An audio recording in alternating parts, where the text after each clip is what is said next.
ऐसा सबक हमको सिखा दिया तूने, दिल से सब कुछ भुला दिया तूने, दिल से सब कुछ भुला दिया तूने। আল্লাহু আকবার। আল্লাহ রাসূলের দরবারে এক ব্যক্তি এসেছেন, আসার পরে বলতেছে, ইয়া রাসূলুল্লাহ, আমি তো অনেক পাপাচার করি। বলে কি কি পাপাচার করো? ইয়া রাসূলুল্লাহ, আমি তো গুনাহ করি। দ্বিতীয় নম্বর কি পাপ করো? আমি মদ খাই। তৃতীয় নম্বর কি করো? আমি জিনা করি। 4 নম্বর কি করো? আমি মিথ্যা কথা বলি। 5 নম্বর কি করো? আমি চুরি করি। আল্লাহ রাসূল সাল্লাল্লাহু আলাইহি সাল্লাম বললেন, তুমি একটা কাজ করো, মিথ্যা কথা বলে ছেড়ে দাও। কি ছেড়ে দাও? মিথ্যা কথা বলা ছেড়ে দাও। এখন এই ব্যক্তি বলতেছে, ইয়া রাসূলুল্লাহ, ঠিক আছে, আমি মিথ্যা কথা বলে ছেড়ে দিলাম, কিন্তু তুমি প্রত্যেকদিন আমার দরবারে আসবা, আসার পরে হাজিরা দিবা, আমি তোমাকে জিজ্ঞাসা করব আজকে মদ খাইয়েছো কিনা। দ্বিতীয় দিন আসবা, আমি তোমাকে জিজ্ঞাসা করব আজকে জিনা করেছো কিনা। তৃতীয় দিন আসবা, আমি তোমাকে জিজ্ঞাসা করব তুমি চুরি করেছো কিনা। পঞ্চম দিন আসবা, আমি তোমাকে জিজ্ঞাসা করব তুমি গাঞ্জা খাইয়েছো কিনা। এই ব্যক্তি প্রথম দিন যখন চুরি করার জন্য গিয়েছে, চুরির মাল হাত দিয়ে ধরেছে। চুরির মাল হাত দিয়ে ধরার পর চিন্তা এসেছে যে আল্লাহ রাসূলের দরবারে যে আমি কি বলবো, আমি যদি চুরি করার পরেও যদি বলি যে চুরি করি নাই, তাহলে তো মিথ্যা কথা হবে। চুরি করা বাদ দিয়ে রাসূলের দরবারে গেছে। আল্লাহ রাসূল সাল্লাল্লাহু আলাইহি সাল্লাম বললেন, তুমি কি আজকে চুরি করেছো নাকি? সে বলতেছে, ইয়া রাসূলুল্লাহ, আজকে আমি চুরি করি নাই। সুবহানাল্লাহ বলেন। দ্বিতীয় দিন জিনা করার জন্য গেছে।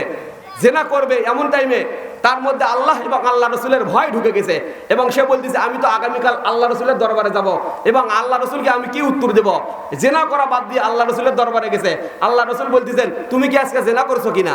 ওই ব্যক্তি বলতেছে, ইয়া রাসূলুল্লাহ, আমি তো জিনা করি নাই। কি করি নাই? 3 নম্বর দিনে মদ খাওয়ার জন্য গেছে।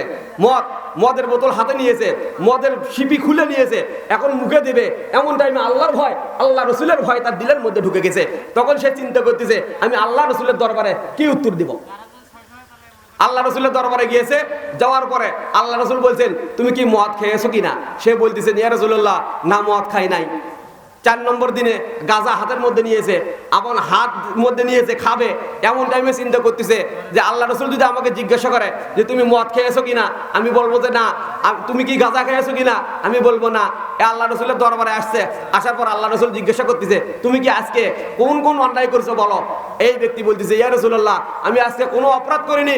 তখন ওই ব্যক্তি বলতেছে, ঈসা সবক হামকো সিখা দিয়া তুনে, দিল সে সব কুছ ভুলা দিয়া तूने। अल्लाहु अकबर। ऐसा सबक हमको सिखा दिया तूने, दिल से सब कुछ भुला दिया तूने। या रसूल अल्लाह, আপনি আমাকে এমন একটা সবক শিক্ষা দিয়েছেন যেই সবকের কারণে আমি মদ খাওয়া ছেড়ে দিয়েছি, যেই সবকের কারণে আমি জিনাহ করা ছেড়ে দিয়েছি, যেই সবকের কারণে আমি গুনাহ করা ছেড়ে দিয়েছি, যেই সবকের কারণে আমি মিথ্যা কথা বলা ছেড়ে দিয়েছি, যেই সবকের কারণে আমি মদ খাওয়া পর্যন্ত ছেড়ে দিয়েছি। আল্লাহু আকবার বলেন। এই সবক हमको सिखा दिया तूने, दिल से सब कुछ भुला दिया तूने, दिल से सब कुछ भुला दिया तूने। আল্লাহু আকবার। কি খারাপ লাগে নাকি? কাদেরকে খারাপ লাগে একটু হাত তোলেন তো দেখি।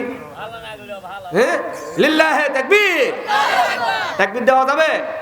তাকবীর দিবেন জোরে, যাতে শয়তানের মাথা ঘোরে। কি বলেন? লিল্লাহি তাকবীর। মাহফিলে মানুষ নাই, আবার মেলায় দেখা দেখেন মানুষের অভাব নাই। কি মাহফিলে মানুষ নাই, আবার মেলায় দেখা দেখেন মাহফিলে মানুষ নাই, মেলায় আবার মানুষের অভাব নাই।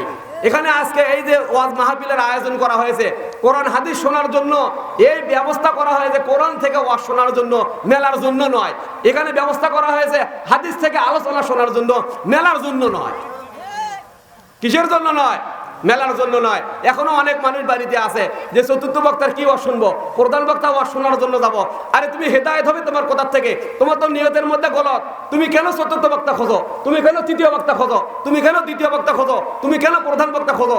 তুমি খুঁজবা কার কথার মধ্যে হেদায়েত হবে। সর্বপ্রথম মাহফিলে যাব, কার কথার মধ্যে নূর লুকে আছে, কার কথার মধ্যে হেদায়েত লুকে আছে। আল্লাহ তাআলা যেন আজকের মাহফিলটা হেদায়েতের ওসিলা বানিয়ে নেয়।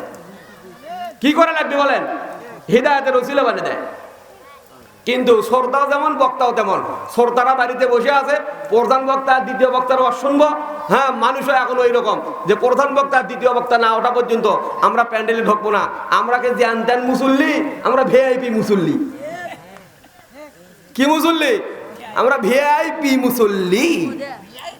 হ্যাঁ, আমরা যাবো সবার শেষে। হ্যাঁ, দাঁড়ায় থেকে ওয়াজ শুনবো, চলে আসবো, ফজরের নামাজ কাজা করবো। কি ভাই? আলহামদুলিল্লাহ 17 বছর খুব হয়েছে। 17 বছর, কত বছর? 17 বছর খুব হয়েছে। এইরকম ভাবে কথা বলার মতন কেউ সাহস পায় নাই। যদি কথা বলতো, মাইকটা কারে নিয়ে বলতো, এই বেটা সাবধানে কথা বল না তো তোকে দুনিয়া থেকে বিদায় করে দেব। কি সাবধানে কথা বল, তোকে দুনিয়া থেকে বিদায় করে দেব। কোন হুজুর মাইকের ওয়াজ করে শান্তি পায় নাই, কোন খতিব মসজিদে কথা বলে শান্তি পায় নাই, কোন আলেম মাঠের মধ্যে